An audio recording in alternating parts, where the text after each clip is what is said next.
Hello student, myself Sanjeev Pal, Assistant Professor of Regent Education Research Foundations. I am a faculty of Electrical Engineering Department. Today I will discuss a question of 2023.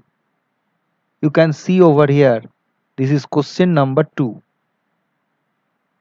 As per MACOUT syllabus,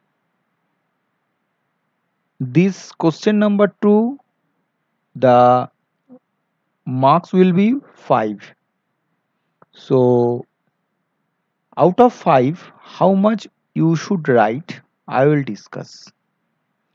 My question is, state how EMF is induced in a coil and distinguished between transformer EMF and motional EMF.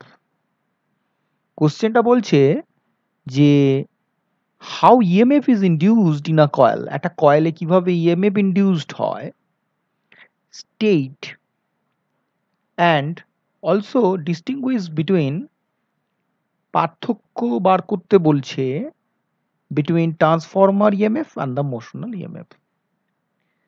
তা আমরা অনেকেই জানি যে induced EMF in a coil, একটা কয়েলে যে voltage develop করছে, যেটা বলা হচ্ছে ভোল্টেজ ইনডিউসড হচ্ছে, ভোল্টেজ যেটাকে শর্টে ইলেকট্রোমোটিভ ফোর্স বলা হয়, শর্টে বলা হয় ভোল্টেজ, সেই EMF কিভাবে ইনডিউসড হয়, দুটো ভাবে হয়।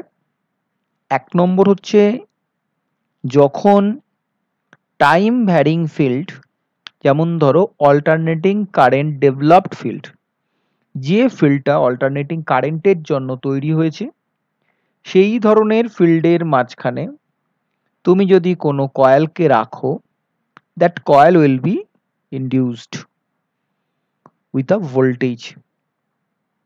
আবার যদি কোনো একটা স্টেডি ফিল্ড, ডিসি ফিল্ডের মাঝখানে একটা কন্ডাক্টরকে তুমি কন্টিনিউয়াস মুভ করাও, দ্যাট মিন্স তুমি যদি কন্ডাক্টরটাকে নাড়াও, then the voltage will developed for that coil.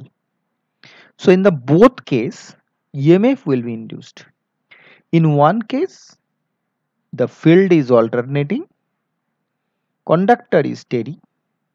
Another case, conductor is rotational or moving condition, whereas the field is stationary. In both cases, EMF will be induced. So this is the concept. Theory কি লুকিয়ে আছে ভালো করে দেখো। In between this there will be a relative speed, relative speed in between this two, দুজনের মধ্যে একটা আপেক্ষিক গতিবেগ রয়েছে। আপেক্ষিক গতিবেগ অর্থাৎ কখনো কন্ডাক্টর স্থির, ফিল্ডটা মুভ করছে, আবার কখনো ফিল্ডটা স্থির, কন্ডাক্টর মুভ করছে, তার মানে দুজনের মধ্যে একটা রিলেটিভ মোশন আছে। That relative motion will help to develop EMF. বোঝা গেল? Now distinguish between transformer and motional EMF. এটাকেই আমরা দুটো ভাগে ভাগ করেছি। একটাকে বলছি ট্রান্সফরমার EMF। ট্রান্সফরমার EMF যেখানে field is alternating, transformer EMF field is alternating but the coil is fixed. Motional EMF where conductor is motion, coil is in motion, field is stationary. যেটা বললাম সেটাই। এবার এখানে ডেরিভেশন কিভাবে এটাকে analyse করা হয়েছে সেটা এখানে স্টেপ বাই স্টেপ দেখানো হয়েছে। আমি এখানে ফ্যারাডেস লটাকে রেখেছি, তোমরা স্ক্রিনশট নিয়ে এটাকে স্টাডি করবে। আমি শুধুমাত্র মোশনাল আর ট্রান্সফরমার EMFটাকে দেখাচ্ছি। লক্ষ্য করে দেখো, where it will come, V equal to root over integration of E dot dl or E is equal to V cross B, এই দুটো ইনফরমেশন আমরা ফ্যারাডেস ল থেকে পাই। ফ্যারাডেস ল থেকে পাই বলেই আমি এটাকে এখানে একবার শো করিয়েছি। এটা কিন্তু প্রয়োজনীয় না যে কোশ্চেন অ্যান্সারে ফ্যারাডেস লটাকেও লিখতে হবে। You will start from here. It will come from or it will appear from Faraday's law. So V equal to integration of E dot dl.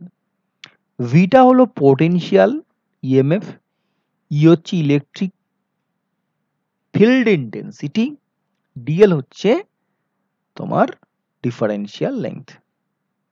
Similar ওয়েতে E can be expressed, এটা এখানে উল্লেখ করা হয়নি, this expression from Lorentz force, electric field intensity equal to velocity into B. B is the magnetic flux density. So this is the relation.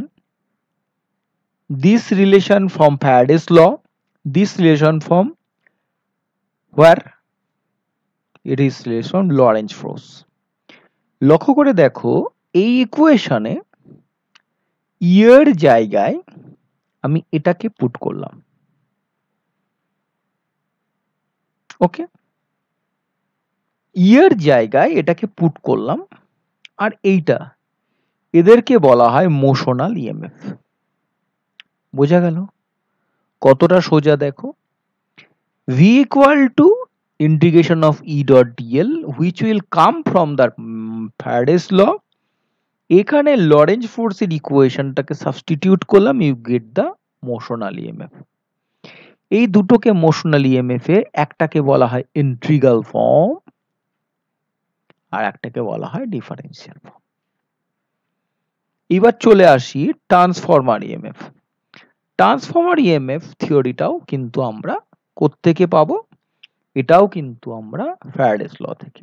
Look at here, EV equal to, এটা প্রথমটাই নিলাম motional EMF, তাছাড়া EV is equal to minus del phi by del T. মাইনাসটাকে এখানে consider করছি না, এই del phi এর জায়গায় আমি phi equal to what you can write, phi is equal to this. So in place of phi তুমি এটাকে বসিয়ে দিলে, this will be the transformer EMF integral form, আর এইখানে একটা ডেরিভেশন হয়েছে ফ্যারাডেস ল এর, বলছি সেটাকে বলা হয় ডিফারেন্সিয়াল ফর্ম। ডেরিভেশনটা একটু দেখে নেওয়া যাক, খুবই সোজা। ভালো করে দেখো, এই পার্টে V is equal to this, এই জায়গায় আমরা প্রথমত d by dt, এই জায়গায় সরি এটা না, এই জায়গায় d by dt এটাকে বার করে দিয়ে ফাই এর জায়গায় এটাকে পুট করলাম। পুট করার পর আমরা এটাকে অর্গানাইজ করলাম। অর্গানাইজ করার পর এই পার্টটাকে বসিয়ে দিলাম, এটা হলো ফ্যারাডেস ল এর ইন্টিগ্রাল ফর্ম। এইবার স্টোক থিওরেম অ্যাপ্লাই করলাম এই লেফট হ্যান্ড সাইডের পার্টটাতে, এটা হলো স্টোক থিওরেমে অ্যাপ্লাইড পার্ট, মানে this portion you can write in this way. এইবার আমরা কি করলাম, এই জায়গায় এই পুরো এক্সপ্রেশনটাকে বসালাম। On place of this I just right this, এবং লক্ষ্য করে দেখো বোথ সাইডে ডিএস উইল বি দেয়ার। আমাদের মোটো হচ্ছে ডিএস কে ক্যান্সেল করব, ক্যান্সেল করে যেটা পেলাম দিস ইজ দ্য ডিফারেন্সিয়াল। এই যে ডিফারেন্সিয়াল ফর্মটা পেলাম এটাই এখানে লেখা হয়েছে পুনরায়, this is the transformer EMF differential form. আজ এই অবধি। এখানে আমি একটা কোশ্চেনের অ্যান্সার প্রোভাইড করলাম এবং ডিফারেন্সটা তোমরা এখান থেকেই পেয়ে যাবে, আর ইনডিউসড ইএমএফ তৈরি হচ্ছে কিভাবে সেটা ব্যাখ্যা করলাম। আশা করছি ভিডিও ভালো লেগেছে, এবং এই ভিডিও ভালো লাগলে একটা লাইক শেয়ার অবশ্যই করবে। ধন্যবাদ।